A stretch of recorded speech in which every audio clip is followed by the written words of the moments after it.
Okay, hey, what's happening, YouTube family?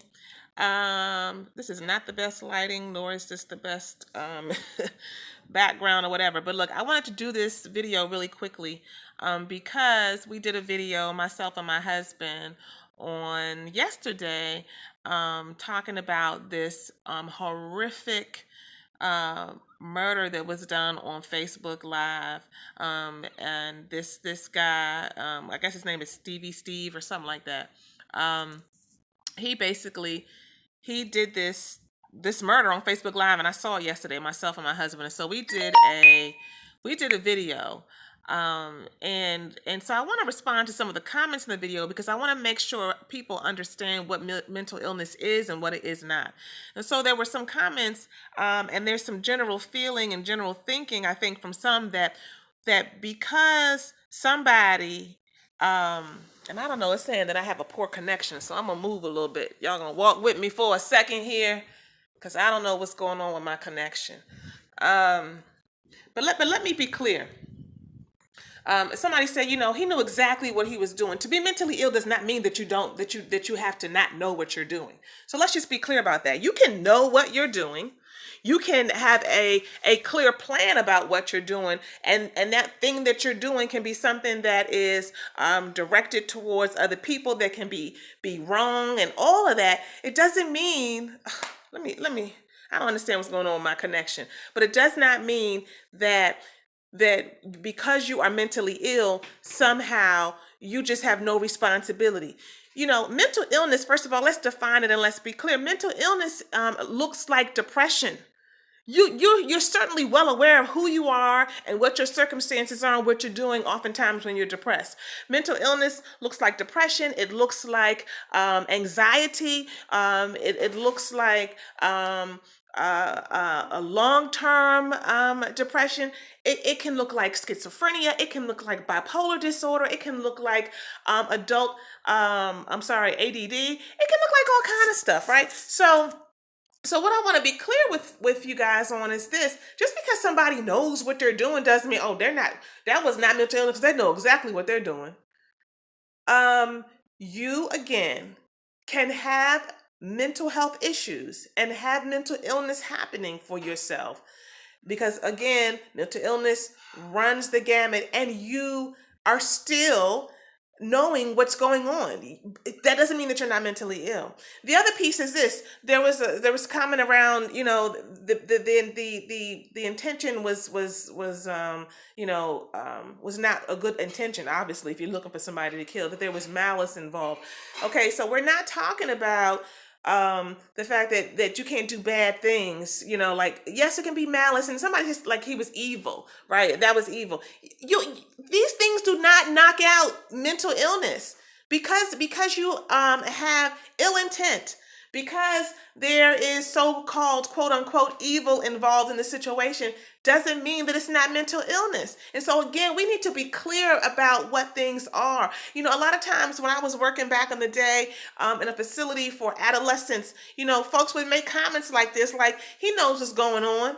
You can know what's going on. It doesn't mean that you don't have a mental illness happening. And we need to stop putting mental illness in the framework of somebody who's walking around with schizophrenia, or who has poor reality testing, or they really don't have an understanding of what's going on around them, and they are really out of touch with reality. Mental illness is not just folks who are walking around in the street and they don't know who you are. They're talking to the ceiling. Mental illness, again, is everyday people who are living under everyday pressures, who are not dealing with those feelings and are not dealing with those issues. And because they don't get those things out, then the normal things that they may use to support them in making good decisions, to support them in being able to navigate the funky places in life, they do not use those things, and they find themselves in a place where they do something totally uncharacteristic of who they are, and totally uncharacteristic to their typical behavior. And that is because of an illness in their mental health or in their mind. When we are physically sick, right? You don't have to have cancer to be sick. you can have a cold and be sick. And that cold can turn into a long-term infection that starts to infect other parts of your body. And then when that happens, now it's created something else, and now something else, and something else. And now you've got this chronic illness that has come from just a cold that was not handled appropriately.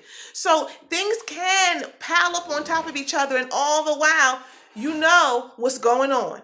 You know that you had a cold. You knew, and you were very well aware that this cold was getting worse and that you were not attending to it. And meanwhile, things are getting worse. It's the same thing with our mental health. When we don't take care of ourselves, the things that are bothering us, the things that are overwhelming us, the things that feel,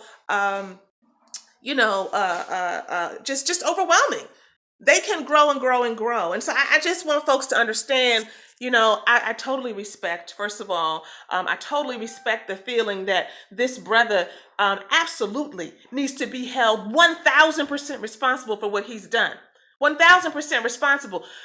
But somehow people think that because you have a mental illness or because you are experiencing some mental dis-ease at any point in time, that somehow that the person is suggesting that there should be no responsibility. And I think that that's what came across for some people, because they said, you're not right about this one, Ian and Aize, because he knew what he was doing.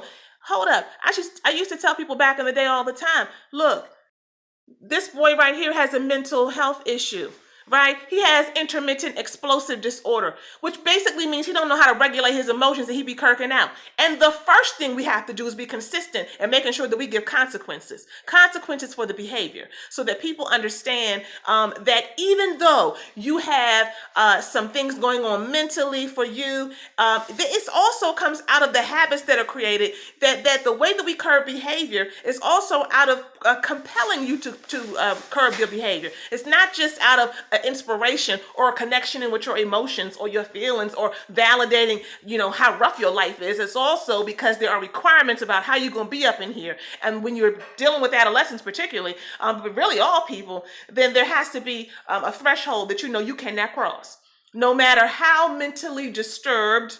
And again, let's take that word and not make it somebody who has schizophrenia, who doesn't know what's real and what isn't. I'm talking about you are perplexed, you are disturbed, you are upset, right? And you don't know how to regulate those emotions, right? It could be something as simple as depression and complex as depression. So again, I'm not suggesting no responsibility, y'all, but we've got to be able to see that in the midst of people who do not address their issues, do not address their concerns, do not address the hurt and the pain, that it builds up, and this is what we see. And when we see that, we've got to call a thing, like Iyanla Vanzant says, right? That's her thing. Call a thing a thing. When we don't take care of ourselves, when we don't pay attention to what's what, then this is what we see. It does not, I just want to say it again, it does not equate to no responsibility for the person. Just because you have a mental health issues or you're having some mental illness, it doesn't mean you're not responsible for what you do. It doesn't mean that you might not even have some ill intent. It doesn't mean you shouldn't be held responsible. It doesn't mean that you might need to have some moral evaluation in your process to find out where your values line up, that you find yourself doing some of this stuff, right? It doesn't mean that. But it does mean at the end of the day that you need help. And it's called mental illness. And it don't mean that you got to be crazy, cuckoo. It means that you can just be having a really hard time and spiraling into depression. I've been there, okay? And that's an illness. And we can get well. And so when we take the stigma from it and we stop making unrealistic divisions about what it is and what it isn't, and that you can only get compassion if you're mentally ill, but if you're not, then we don't give you compassion, because all those kind of craziness.